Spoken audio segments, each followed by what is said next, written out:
Welcome to This Explainer. Today, we're diving straight into the chilling and completely unsolved true crime case of the Cleveland Arsonist. We're looking at a story that honestly defies all logic, and it's the kind of case that leaves you questioning the true nature of the people who walk right past us every day. We're going to rely strictly on the known facts, the forensic evidence, and the investigative reports from the night an entire community's sense of safety was just shattered. Picture this. It's December 12th, 2013 in Cleveland, Ohio. What started as a totally ordinary evening quickly turned into an absolute nightmare. The setup was as commonplace as it gets, really. You got a quiet apartment, two little girls asleep, and a woman who suddenly finds herself literally trapped behind a locked bathroom door. She's forced to listen to the horrifying sound of fire rapidly spreading through her own home. And the most terrifying detail about all of this? This wasn't some tragic, random accident. Someone deliberately set this whole thing in motion. All right, section 1, a quiet winter night setting the scene. So it's a freezing December evening in Cleveland, the kind of night where the cold air just cuts through your coat like glass. Inside a really modest apartment on East 113th Street, there are Christmas lights flickering softly in the living room window. 55-year-old Lisa Brownlee was doing something so normal. She was simply babysitting her two young nieces. 2-year-old Peachy's Christburg and 7-year-old Glacia Ramsey had spent the evening watching cartoons, and they were safely all wrapped up in blankets. It absolutely should have been a completely forgettable, ordinary family night. But as we'll see, horror doesn't always kick the front door down. Sometimes it just walks in quietly. Let's walk through the timeline of how this unfolded. The terror really began around 9 p.m. The neighborhood was practically silent, right? People are inside, televisions are glowing, heaters are rattling softly. It was the perfect cover for an unknown intruder to approach. Investigators believe a man wearing a gray hooded sweatshirt walked up to the home. Sometime right around 9:15 p.m., he enters the apartment. Now, we don't know if the little girl saw him or if Lisa even recognized him, but we do know he physically forced Lisa into the bathroom and locked the door from the outside. By 9:30, the smoke started to creep in, and she wouldn't manage to break free until roughly 10 p.m. Moving on to section 2, trapped by the flames, the intrusion. We really have to stop and ask ourselves this incredibly terrifying question about the intruder. Imagine that exact moment. You're in a dark apartment, the children are nearby, and suddenly you are completely trapped behind a door locked from the outside. Who does this? Who locks a woman in a bathroom and just casually walks away? You can imagine the panic set in immediately. Lisa was frantically screaming, literally throwing her entire body weight against the door. She's desperately calling out to the two little girls, screaming for Peaches and Glacia, as this faint smell of smoke starts growing stronger and stronger. She's banging on the door, trying to get out, but nobody heard her. Or, even more terrifying to think about, if someone did hear her, they completely ignored it. The progression of this fire is just agonizing.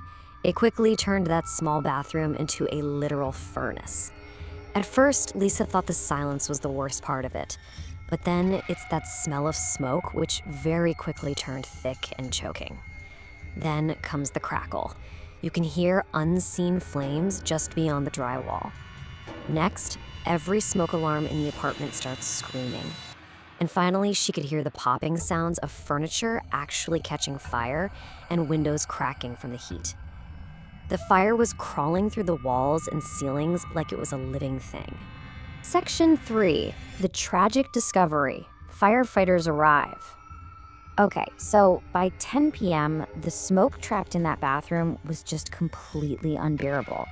Lisa somehow finally managed to force the door open. But the hallway she stepped into was totally unrecognizable. We're talking thick, dark smoke rolling right across the ceiling, with rolling orange flames reflecting off whatever walls were left. Pushing through this absolute furnace, coughing violently, screaming for the kids, Lisa bursts out of the apartment. She actually ran across the street, totally barefoot in the freezing snow, begging anyone she saw to call 911.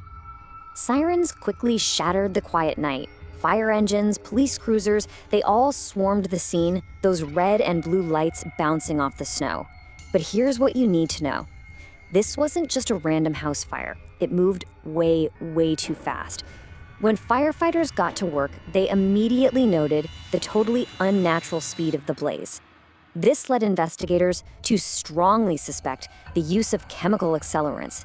Simply put, someone specifically wanted that exact apartment destroyed, and they wanted it done fast. The firefighters were incredibly brave, pushing through collapsing rooms while the flames were basically swallowing everything around them. But tragically, when they finally searched through all that burning debris, they discovered that neither of the young girls had survived. Little Peaches was only 2 years old, and Glacia was just 7. Section 4. Forensic clues and challenges. The investigation. The very next morning, detectives woke up to a massively frustrating lack of physical evidence. Obviously, there were clear signs of forced entry and undeniable proof that Lisa was intentionally trapped, but beyond that, nothing. Zero. There were no fingerprints left behind by the suspect. They didn't find any actionable DNA strong enough to point to anyone, and there was literally zero surveillance footage available anywhere nearby. It was as if this faceless killer just materialized out of the dark and vanished right back into it. And to make this forensic nightmare even worse, witnesses in the area did report seeing a man near the apartment right around the time the fire started. But they gave wildly conflicting descriptions of this guy. Some said he was really tall, while others insisted he was just average height. Actually, the only detail they all entirely agreed on was that he was wearing a gray hooded sweatshirt. Witnesses also noted he seemed to just walk away from the scene incredibly calmly before the fire even fully took over. Now, criminal profilers who looked at this case pointed out that this unnerving calmness indicates clear premeditation. It points to a suspect who is highly organized, mission-oriented, and more than likely very familiar with that specific neighborhood. So, evaluating the sheer cruelty of this crime, investigators were torn between two main theories. Was this a targeted hit, a deliberate attack intended solely to destroy the apartment for some unknown larger reason? Or was it deeply personal, connected to someone who was intimately familiar with the family? As the months dragged on, they chased down literally every lead, but sadly, neither of these theories could ever be definitively proven. Section 5. A community in fear. The aftermath. You can imagine how fear just physically gripped this neighborhood. News of the horrific fire spread like wildfire across Cleveland. The ripple effect was huge. Parents were keeping their kids much closer to home, and residents started locking their doors way earlier in the evening. This wasn't just a tragedy on the news, it felt incredibly personal to the people living there. To mourn this heartbreaking loss, the community came together to hold candlelight vigils at the apartment complex. They completely covered the sidewalks in stuffed animals, flowers, and these tiny pink and purple toys. Tucked right beneath all those toys were these deeply emotional, handwritten notes. Messages saying things like, "Rest in peace," and "Justice for Peaches and Glacia." The whole community was pleading for a resolution to this horrific act. A resolution that, as of today, unfortunately never came. And we really have to talk about Lisa Brownlee. The physical fire was extinguished, sure, but her enduring emotional journey was just beginning. She physically survived those flames, but survival doesn't always mean you escape. She remains mentally trapped by those agonizing memories. Just try to imagine the psychological trauma of hearing those children scream while being completely unable to reach them. It's a moment she says replays relentlessly in her head. The fire ended, but the horror absolutely did not. Not for the family, not for the detectives, and not for the community. Finally, Section 6. The appeal for answers. Breaking the silence. Here we are, over a decade later. And the haunting belief remains that someone out there watched this happen and just stayed silent. The apartment complex is gone, the neighborhood has changed, but the Cleveland Arsonist? He still exists out there, unseen, unknown, and silent. It is absolutely vital for anyone with new information to come forward. Somebody remembers a gray hoodie.